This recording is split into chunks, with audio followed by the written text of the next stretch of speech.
the prayer. Problems cannot exist, Lord, whenever thou art near. Give me strength always to hold thee in my heart.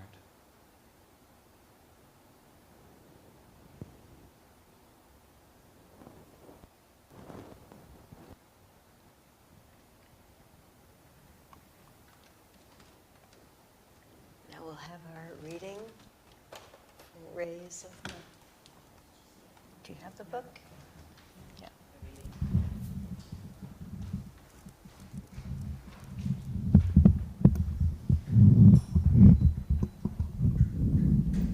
There you go.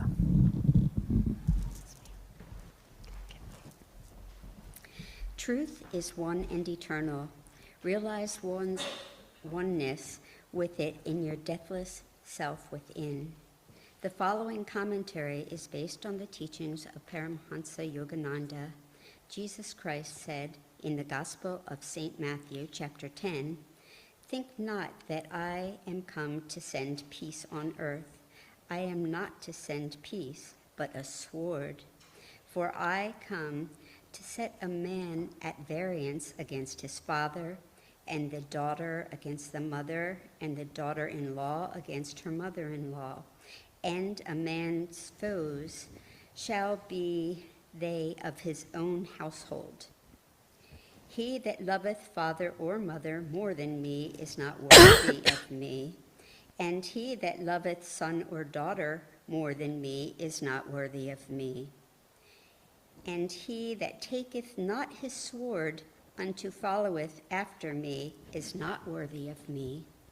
He that findeth, that is to say, that clingeth to, his life shall lose it, and he that loseth, in other words, that giveth up, his life for my sake shall find it." God tests the firmness of our faith. The sword described is the sword of discrimination. The struggle Jesus describes is not a war against unknown enemies, but the struggle within our own attachment to all that is nearest and dearest to us, humanly speaking. Ultimately, it is a war against the ego itself and against anything with which we surround ourselves to bolster the ego's fragile sense of security. When Yogananda, as a boy, fled to the Himalayas to embrace a life of solitary meditation, he was apprehended by his older brother, Ananda, and brought home again. At a certain point, before he would accept defeat, he whispered to his friend Amar, his companion on the flight, "Let us slip away when the opportunity offers. We can go on foot to Rishikesh." But Amar, whose brother had accompanied Ananda, and turned pessimistic, disclaiming any intention of continuing the adventure. Yogananda's memorable comment to Amar's refusal was, he was enjoying the familiar warmth. The spiritual warrior rejects that familial warmth. Rather, he claims the whole universe as his home. As the Bhagavad Gita puts in the 14th chapter, unaffected by outward joys and sorrows or by praise and blame, secure in his divine nature, regarding with equal gaze a clod of mud, a stone, and a bar of gold, impartial toward all experiences, whether pleasant or unpleasant, firm-minded, untouched by either praise or blame, treating everyone alike, whether friend or foe, free from delusion that in anything he does, he is the doer. Such an one has transcended nature's triune qualities. Thus, through the Holy Scripture, God has spoken to mankind.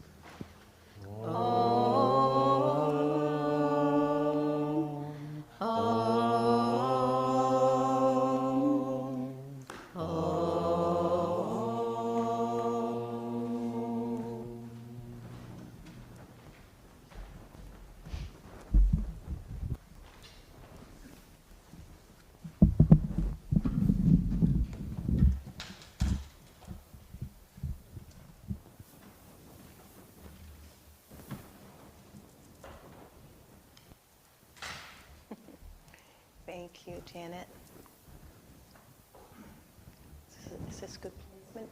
Okay. Hello online, everyone here. So, I didn't introduce us, Dhuti and David, and we're happy to be here on this windy day of inclement weather, maybe. So the first thing I do when I start to prepare for a Sunday service is I look at the music. And this topic has so many great songs. That the first one we sang, you know, be strong in your. Oh, that's a different one. Anyway, I did bring my book so I could look at the words. When you sing this music with the conviction, and that's not even intentional, that word, and that is that in the topic, victory. Demands the courage of our convictions. If you sing it with intention and feeling the words as a truth, as a an affirmation, maybe you're not quite there yet, but something to live by and to remember. So the main thing is we need to remember our convictions in order to keep going courageously towards victory, which, I mean, the obvious all-time victory is union with God, but we're just taking it step by step. And there are going to be falls and splashes. But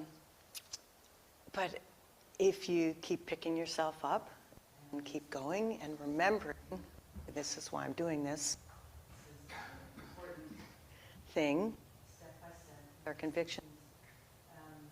I remember when I but my family was also in Providence, to move to California, and they thought I was nuts, and they were afraid I was part of the cult, and there was no wavering in my mind. It wasn't even my choice, really. You kind of come across what you find to be the answers you've been looking for, and make a big step like that. So walk like a man, even though you walk alone. Why court approval once the road is known? Let come who will, if they all turn home, the goal still awaits you. Go on alone. Follow your dream, though it lead to worlds unknown. Life's but a shadow, once our dreams have flown. What if men cry, your dream is not our own? Your soul knows the answer. Go on alone. Give life your heart. Bless everything that's grown. Fear not the loving. All this world's your own. Make rich the soil. But once the seed is sown, seek freedom. Don't linger. Go on alone. That's kind of pretty much the purpose of it all. And I love that Swami's songs address this in so many ways, too. And no birth, no death. That was why I chose that. It wasn't Swami Kriyananda's. It's an ancient Sanskrit. I don't know the history of it. Does anyone? It might be in the book. I know that Lahiri Mahashaya used to chant it, I believe, and there are two more verses which I wish were more published because I can never remember them. It's Swami Shankara's. Swami Shankara, who is the monk who started the Swami order way back in the ago. So, but if we just remember that we are part of this greater reality, and it says it in the festival too. It's interesting. When Swami first wrote the Festival of Light, I had a little resistance. I was brought up Quaker, and you sit in silent meditation, and if the spirit moves you, you stand up and share something. And it's, there is no priest. You have inner contact or communion with, I mean, it's very yogic. George Fox, I think, was the originator of that, and I have a story to tell about that if I have time.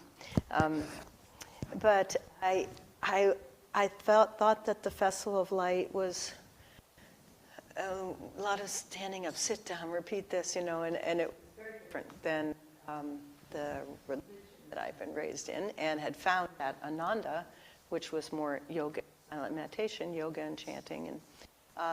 But Swami was inspired to write this after having spent time in Italy. And there was this one time, the first year that after he wrote it, we performed it. It was done every day at 5 o'clock at the chapel, at the Crystal, if you've ever been there, at Ananda Village in Nevada City, California.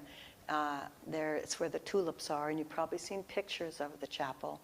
And I was in charge of scheduling the guitarists at that time, and we would all do the festival at least once a week.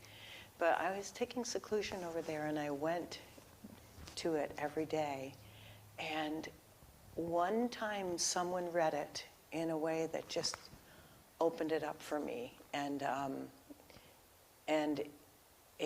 She was an actress, and it wasn't like she was acting it, but she was living it. She was living and breathing the words with so much truth and vitality, and that's the way I feel about the music too. When we're singing, we don't just, it's the power of that music going through us like an instrument.